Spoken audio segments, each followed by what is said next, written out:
শতরূপা বলছেন সুকন্যা, তাতে তার মানে দাঁড়ায় মমতা বন্দ্যোপাধ্যায় ২৭ মানে এই ২৫,০০০ ছেলে মেয়ের চাকরি বাঁচানোর জন্য নয়, তিনি গিয়েছেন নিজের চেয়ার বাঁচানোর জন্য। একমত? তাই কি অমিত শাহ কথাটা বলছেন? তাই কি বলছেন তিনি শাসনটা পরিবর্তন? আজকের টপিকটা হচ্ছে অমিত শাহজি বলেছেন বাংলায় এই যে গুন্ডারাজ চলছে তার থেকে মুক্তি পাবে, তার জন্য ওনারা 25 থেকে 30খানা আসন পাবে, তবে ওনারা বাংলাকে গুন্ডারাজ থেকে বাঁচাবেন। আমি তো এটাই বুঝতে পারছি না যে এত বড় গুন্ডা তারিপার, তার মুখে গুন্ডারাজ কথাটা মানাচ্ছে কি মানাচ্ছে না? বলতে দিন তারিপার, আমরা বলছি না, আমরা বলছি না আরে তারিপার অপমান করার যোগ্য, ভারতীয় রাজনীতিতে যে রঙ্গাবিল্লা রাজ চলছে সেটা গুন্ডারাজ হচ্ছে না। মণিপুরে যে মহিলাদের বলতে দিন, মণিপুরে যে মহিলা মা বোনেদের নগ্ন করে হাঁটানো হয়েছে সেটা গুন্ডারাজ চলছে না। তারিপাররা যে দেশের সব সম্পত্তি বিদেশে পাচার করে দিচ্ছে তখন গুন্ডারাজ হচ্ছে না। তারিপারদের সময় যে রাজস্থানের দলিত একজন কিশোরকে হত্যা করা হয়েছে তখন গুন্ডারাজ হচ্ছে না। গুন্ডারাজ হচ্ছে শুধু মমতা ব্যানার্জি আর অভিষেক ব্যানার্জির সময়। এখানে গুন্ডারাজ কোথায়? আমরা গর্বিত যে আমরা মমতা ব্যানার্জির অধীনে আছি, মমতা ব্যানার্জি আমাদের মুখ্যমন্ত্রী। যেখানে মা বোনেদের কোনো সম্মান দেওয়া হয় না মোদিজির আমলে, ছাত্রস উন্নয়ন যেগুলো করে সেখানে ওনারা বলছেন গুন্ডারাজের কথা। এটাই আমাদের আজকে হাসির ব্যাপার। পশ্চিমবঙ্গে কেন সারা ভারতবর্ষের জনগণ এই গুন্ডারাজ ওনারা শেষ করবেন শুনে আসছেন। আপনি যখন বলেছেন আমি তরিপার ইত্যাদি বলেছেন, কিন্তু কিসের ভিত্তিতে বলছেন? অমিত শাহ ভারতবর্ষের কোন কোর্টে সাজাপ্রাপ্ত আসামি, সাজাপ্রাপ্ত অথবা অন্তত এমন একটা ঘটনাও যদি দেখাতে পারেন 1 বছর 2 বছর, আজকেও আপনাদের মানে তৃণমূল কংগ্রেসের রাজত্বের শিক্ষামন্ত্রী, প্রাক্তন শিক্ষামন্ত্রীর জামিনের আবেদন আজকে কোর্ট খারিজ করে দিল, আদালত খারিজ করে দিল। আদালত সম্পর্কে অবশ্য আপনাদের দলের নেত্রী অনেক রকম কথাবার্তা আছে, যদিও আপনারা নিজেরা আইন প্র্যাকটিস করেন। আমি বলছি এটা কোথায়, মানে কোথায়? গুজরাটে যখন অমিত শাহ হোম মিনিস্টার হননি, তার আগের হোম মিনিস্টার ছিলেন হরিন পান্ডিয়া।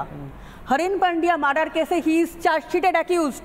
সেই মামলার এখনো জাজমেন্ট হয়নি, সেই খবরটা নিন, সেই মামলা এখনো পেন্ডিং আছে, তার জাজমেন্ট হয়নি। হ্যাঁ অবশ্যই, তার জন্য তাকে তারিপার বলা হয়েছে, তার জন্য তাকে তারিপার বলা হয়েছে। মমতা বন্দ্যোপাধ্যায়ের তাকে বলাই হয়েছে সাথে গুজরাটে না ঢোকে। এক মিনিট, মমতা বন্দ্যোপাধ্যায়ের একটি সভায় আমি আপনাকে একদম ক্যাটেগরিক্যালি বলছি, মমতা বন্দ্যোপাধ্যায়ের একটি সভায় এই বারাসাতে কাছারি ময়দানে, সুকন্যা প্লিজ একটু খবর নিন, আপনিও তো একজন আইনজীবী, মঞ্চ ভেঙে পড়েছিল। মমতা বন্দ্যোপাধ্যায় জামিন নিয়ে আছেন, তারিপার বলবো?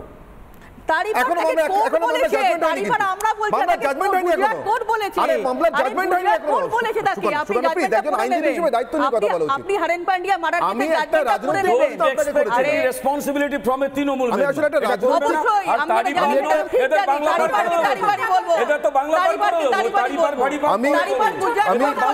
রাজনৈতিক উত্তর চেয়েছিলাম সুকন্যা। বিজেপি 30টা আসনের পরিবর্তন চাইছে বাংলায়। আমি ব্যক্তি আক্রমণ দেখলাম, রাজ্যের মুখ্যমন্ত্রীর এই হচ্ছে রাজ্যের মুখ্যমন্ত্রী। আমি নির্মলবাবু আপনার কাছে আসবো, আমি তো এক মিনিট আপনাদেরকে সময় দিয়েছি। না না, রাজ্যের মুখ্যমন্ত্রী একটা তথ্য ভুল দিয়েছেন, একদমই তথ্যটা ভুল দিয়েছেন। নির্মলবাবু বলুন। সেটা হচ্ছে হারেন পান্ডিয়ার কেসে 2019 সালে সুপ্রিম কোর্ট 12 জনকে কনভিকশন করেছে।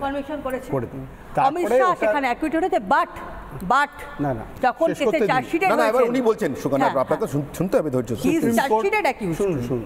সুপ্রিম কোর্ট যখন 12 জনকে কনভিকশন করে দিয়েছে তারপরে আর কোনো কথাবার্তা থাকতে পারে না। বাট হি ওয়াজ দ্য তারিপার, he was the accused of this case. But একজন হোম মিনিস্টারের এগেইনস্টে এই অ্যালিগেশনটা এসেছে, কিন্তু যে 12 জনকে আমরা বলতে পারি আমাদের যাদের কথা আপনারা তুলছেন যে অমুক বাবু জেলে আছেন, তমুক বাবু জেলে আছেন, আপনি আমাকে একটা কথা বলুন তো, অভিষেক ব্যানার্জি, আমরাও তো বলতে পারি সেগুলো এখনো বিচারাধীন বিষয়।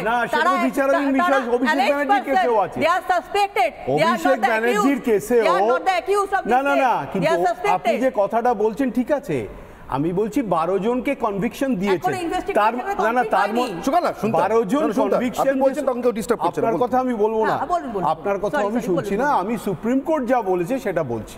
তথ্যটা আপনার ভুল আছে, তার কারণ হচ্ছে হারেন পান্ডিয়া মার্ডার কেসে উনি অ্যাকিউজড হতে পারেন বলেছেন, যে যেমন ধরুন বহু রকমের থেফট কেসে, চুরির কেসে ইসিআইআর ফাইল রয়েছে ইডির এগেইনস্ট অভিষেক ব্যানার্জি। তাহলে এবার আপনি কি উত্তরটা দেবেন বলুন? সেই কেসে তদন্ত চলছে, সেই কেসে তদন্ত চলছে। আর অমিত শাহ কেসের তদন্ত বিচার চলছে। এবার ঝন্টু বড়াই, একটা তদন্ত এবং বিচার শেষ, তার সঙ্গে আপনি তদন্ত চলছে এমন একটা মামলাকে একসাথে করছেন। তদন্ত কি চলছে? আমি কি বলেছি? অমিত শাহ এগেইনস্টে তদন্ত এখন কি করে চলবে? হি ওয়াজ চার্জশিটেড। তারপরে কি হলো? তারপরে কি হলো? গুজরাট হাইকোর্টের নট কনভিক্টেড, কনভিকশন হয়নি। একজন home minister he was chargesheeted in murder case. দেখুন এরকম অনেক কেস, মার্ডার কেসে এরকম তো অনেক কেস আছে, বাট আসামি এখন দেখুন অনেক ক্ষেত্রে অ্যাকুইটাল হয়ে যায়, তা বলে কি দোষী নয়? আমি এখানে যতক্ষণ বলবো, দোষী নয়। শুনুন, আমি এখানে যতক্ষণ বলবো, আমি অভিষেক বন্দ্যোপাধ্যায়কে অভিযুক্ত বলেই বলবো, কিন্তু কখনো বলতে পারবো না যে he has committed a crime. আরে মহা মুশকিল, আপনার ইসিআইআর যখন স্ট্যান্ডিং রয়েছে, অভিযুক্ত তো বটে, যে মামলার বিচার হয়ে গেছে সুকন্যা, আপনি একজন আইনজীবী হিসেবে সেই মামলাতে আর যে মামলার বিচার হয়নি তিনি অভিযুক্ত এবং 5 বার করে ছুটে যাচ্ছেন 500 আইনজীবীকে সঙ্গে নিয়ে, আপনি তাকে খোলা ছুট দেবেন? বলুন। দেখো অনির্বাণ, কে কাকে নিয়ে গর্বিত বোধ করবে সেটা অ্যাবসলিউটলি তার ব্যাপার, আমি তার অধিকারে হস্তক্ষেপ করি না। আমি আমার দলের নেতাদের নাম করতে পারি। এখানে আলোচনা হচ্ছে যে এই রাজত্বটা শেষ হবে কিনা, 30টা পেলে শেষ করা যাবে কিনা। আমি কতগুলো কথা বলি। 30টা কেন, যেটা নির্মাল্যবাবু বললেন যদি 21টার বেশি পায়, গতবারেই আমরা 18টা, 2টো হারিয়েছিলাম, কপাল খারাপ, উইনার্স লাক ছিল না বলে, নইলে সেই দুটোও জিততে পারতাম। এবারে যদি আমি 30 ছেড়ে দিলাম, 21টাও পাই, কি মেসেজটা যাবে? যে this government does not have any local standard to run the administration. এমনিতে এই সরকারের অ্যাডমিনিস্ট্রেশন পরিচালনা নিয়ে মানুষের মধ্যে একটা সন্দেহ আছে। আমি আজকে একজনের উদাহরণ দেব। বহরমপুরে যোগী আদিত্যনাথ একটা কথা বলে গেছে যে আমি কিন্তু কারোর কথা ডিস্টার্ব করিনি, আর আমি চেঁচামেচি করলে খুব মুশকিল হয়। আমি নিজে মাস্টারি করি 40 বছর, গলার জোর আমার খুব আছে, বসে গেলেও জোর আছে। আমি একটা কথা বলি, সেটা হচ্ছে যোগী আদিত্যনাথ যা বলেছেন আজকে, তার খালি 2-3টে লাইন আমি নিচ্ছি। যে উত্তরপ্রদেশে যারা গুন্ডামি করত, তার 7 পুরুষ আর গুন্ডামি করবে না এমন সিধে করে দিয়েছি। উল্টে লোটকে এমন দিয়েছি যে আগামী দিনে আর গুন্ডামি করার সাহস পাবে না।